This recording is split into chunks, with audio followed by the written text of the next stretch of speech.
Bonjour à tous, ravi de vous retrouver dans une nouvelle vidéo mystère. Et aujourd'hui, je souhaite consacrer cette vidéo, ce tirage, au fabuleux trésor du Père Crespi.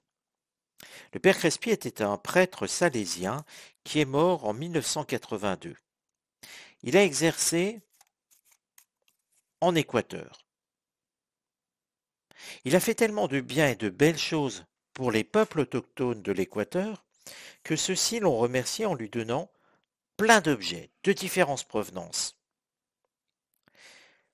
Le père Crespi a souhaité en faire un musée, afin de l'exposer pour que chacun puisse en profiter. Mais mystérieusement, ce musée a pris feu. Le père Crespi a pu sauver des objets, mais à sa mort, tout a disparu. Plusieurs questions se posent. D'où venaient ces objets? Parce que beaucoup étaient en or. C'est des merveilleux objets. Je vous invite à regarder un petit peu de quoi on parle. Euh, C'était fabuleux. Mais où tout cela a-t-il disparu? Pourquoi a-t-on incendié ce, ce- ce musée? Bref, il y a beaucoup de questions qui cherchent réponse. Alors tout d'abord, eh bien, je vais demander quelle carte représente la provenance des objets que possédait le père Crespi, de ces trésors que possédait le père Crespi.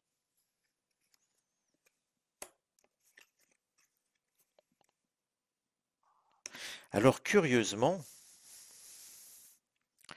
c'est assez curieux parce que on me répond avec un chat. Un chat est la carte trahison. Ce qui semble dire que ces objets n'avaient pas vocation à revenir à la surface. C'est un petit peu une forme de trahison de les avoir remis. Alors, c'est pas le fait de les remettre à un prêtre, c'est le fait de les avoir remis en lumière. En effet, ils étaient dans une grotte, visiblement, dans quelque chose de caché, tunnel, grotte.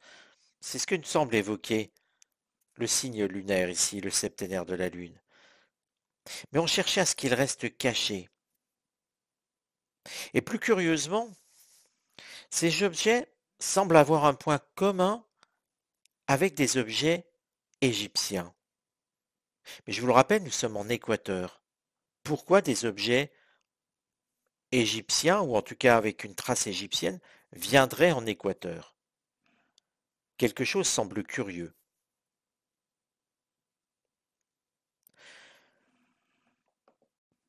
À partir de là, je vais un petit peu creuser cette question et me demander de quelle civilisation viennent ces objets? Quelle carte représente la provenance civilisationnelle de ces objets?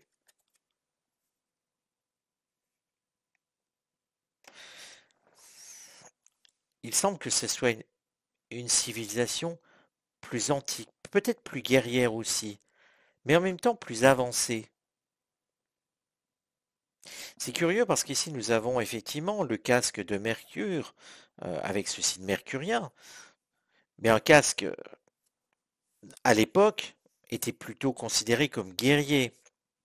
Mais en même temps, avec ces deux serpents qui s'entrelacent, qui évoquent quelque part un petit peu le signe que l'on voit sur les pharmacies. Regardez les sigles dans certaines pharmacies, vous retrouvez un petit peu ce signe, ces symboles.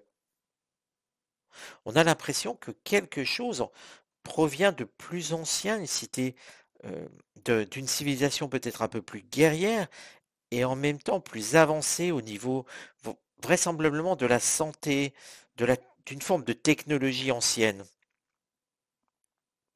Alors bien sûr, certains vont y voir tout de suite des résurgences de l'Atlantide, forcément.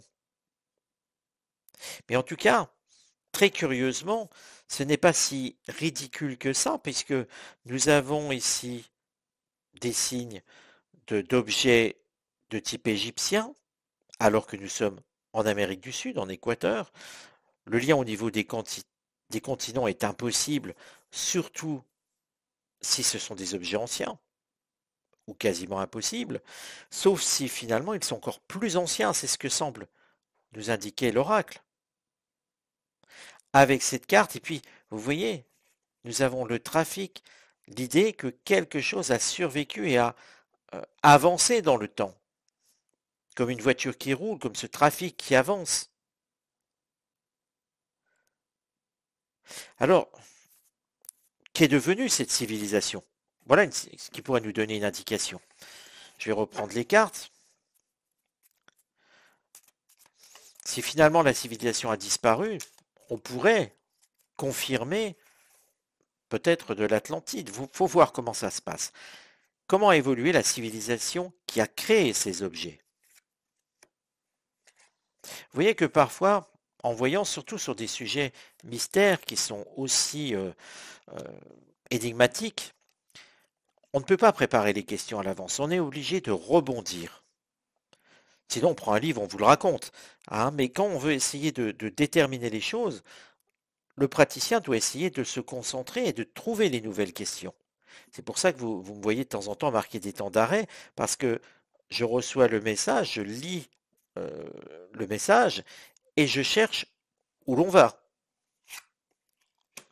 Vous voyez qu'on retrouve à nouveau le symbole de la pyramide. J'ai fait d'ailleurs une vidéo sur les pyramides, si vous vous souvenez. Quelque part, on avait une civilisation qui était en plein progrès. Visiblement aussi, le climat était chaud.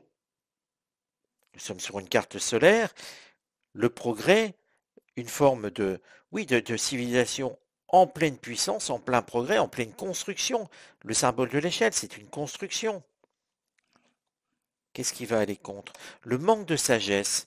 Visiblement, cette civilisation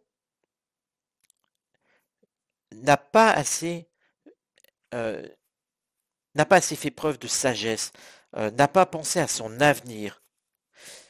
Visiblement, cette civilisation était flamboyante, progressait de toutes les façons, technologiquement, matériellement, militairement, tout était en progression.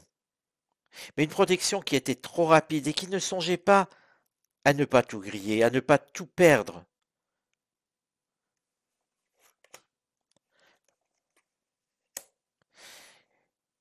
Alors vous voyez, là, l'oracle ne peut pas donner de conseils. Effectivement, la civilisation, déjà, si l'oracle ne peut pas donner de conseils, c'est que la civilisation n'existe plus.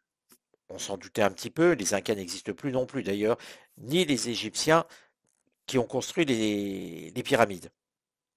Donc là, ça confirme bien que simplement la civilisation a disparu. Bon, on s'en doutait, hein, je vous le dirai franchement. Mais comment a évolué la civilisation? Visiblement, quelque chose de combattant, de meurtrier, de quelque chose avec des combats, du feu, une guerre. Visiblement, cette civilisation s'est détruite. Elle s'est détruite, mais nous terminons par la carte de l'eau. Ce qui veut dire qu'elle a survécu en partie. Autrement. Et puis quelque part, la carte de l'eau semble nous indiquer que cette civilisation a disparu sous l'eau. Alors effectivement, cela rejoint un petit peu les légendes sur l'Atlantide. Visiblement, ces objets proviendraient de l'Atlantide. La civilisation a disparu sous l'eau suite à visiblement des guerres, du feu. Quelque chose s'est formé, mais une civilisation qui progressait, mais qui n'a pas réfléchi à son avenir, donc qui s'est autodétruite. On pourrait le dire comme ça. Alors bon, ça nous donne la provenance des objets du père Crespi. Mais qu'est-ce que c'est devenu tout ça? Regardons un petit peu. Regardons un petit peu, et je vous encourage en tout cas à regarder, renseignez-vous, cherchez sur Wikipédia et sur Internet un petit peu tout ce qui provient du père Crespi. Si vous ne connaissez pas l'histoire, en tout cas, ça peut vous intéresser. Quelle carte représente le devenir des objets du père Crespi qui ont échappé au feu? Alors déjà, ils sont partis, hein. Ils ne sont plus en Équateur. Très clairement, ces objets ont quitté l'Équateur, ont quitté la région où ils étaient détenus par le père Crespi. Où sont ces objets à l'heure actuelle? Alors, je reviens sur la carte, hein, je vais vous expliquer. C'est vrai que je prends l'habitude parfois d'aller un petit peu trop vite. Pourquoi je dis que ces objets sont partis? Parce que tout départ, nous avons la carte du départ, ça c'est vrai, mais c'est surtout que ici, il y a une terre, les oiseaux s'envolent. Ils s'envolent parce qu'il n'y a plus rien à avoir. Ce n'est pas un nouveau départ, c'est vraiment les oiseaux quittent cette terre parce qu'il n'y a plus rien dessus à manger. C'est un départ définitif. Et non pas un nouveau départ. Vous voyez que là, dans une relation amoureuse, si vous tirez cette carte, surtout si vous pratiquez les arts ésotériques, bien sûr, mais si vous interprétez les arts ésotériques et que vous avez cette carte dans une situation amoureuse, dites-vous bien que la personne ne reviendra pas. C'est un départ définitif, placé sous le signe d'une forme de difficulté émotionnelle. Il n'est en aucun cas ce n'est en aucun cas une carte de nouveau départ. Donc j'ai demandé à l'oracle où étaient maintenant ces objets. Alors ils sont bloqués, détenus. Et vous voyez, ils sont entre deux collines. Deux collines et depuis longtemps et pour longtemps.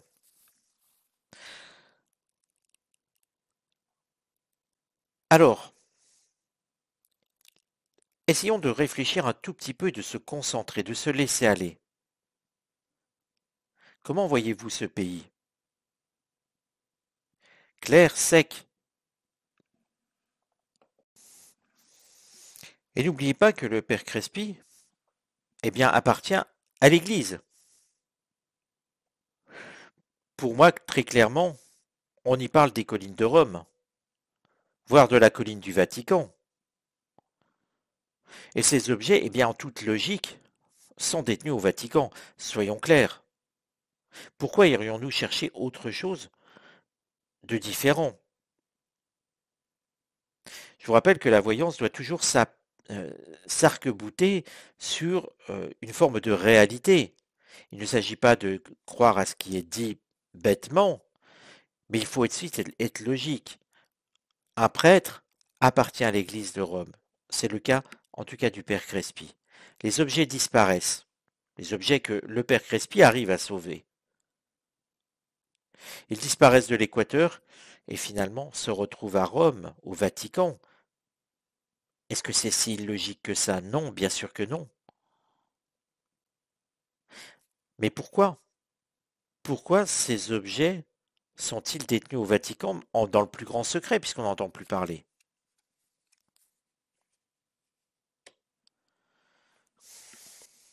Visiblement, ces objets pourraient remettre en cause beaucoup de croyances. Alors si ces objets remettaient en cause des croyances, on ne peut guère s'étonner que son musée au Père Crespi ait brûlé. Qui a mis le feu?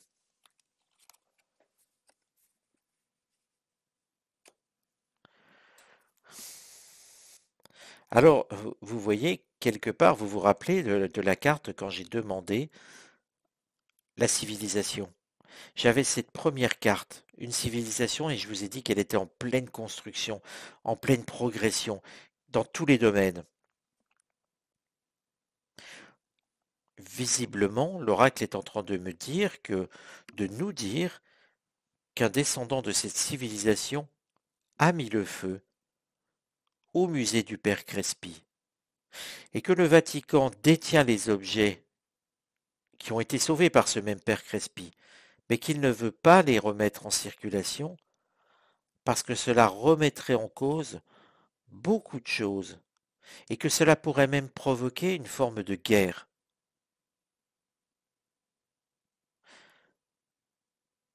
Qu'il y aurait visiblement des reproches, une forme de procès, euh, mais pas le procès devant un juge, pas comme ça, qu'il y aurait une opposition entre des peuples et que cette, tout ceci serait une remise en cause civilisationnelle que l'Église ne peut pas accepter. L'Église n'accepterait pas de reconnaître finalement que ce peuple-là ait pu exister un jour. Elle a laissé faire le père Crispy, mais sans vraiment comprendre ce qu'il détenait. Mais quand l'Église a compris ce que le père Crispy détenait, ils s'en sont emparés et détiennent tout dans le plus grand secret dans le Vatican. Eh bien écoutez les amis, si ce tirage vous a intéressé, je vous encourage à le partager et je vais faire prochainement un tirage sur ce que détient le Vatican. L'idée m'est venue en fin de tirage. Voilà peut-être quelque chose qui pourrait être intéressant à comprendre et à élucider. En attendant, je vous donne rendez-vous à très bientôt. Je vous embrasse tous.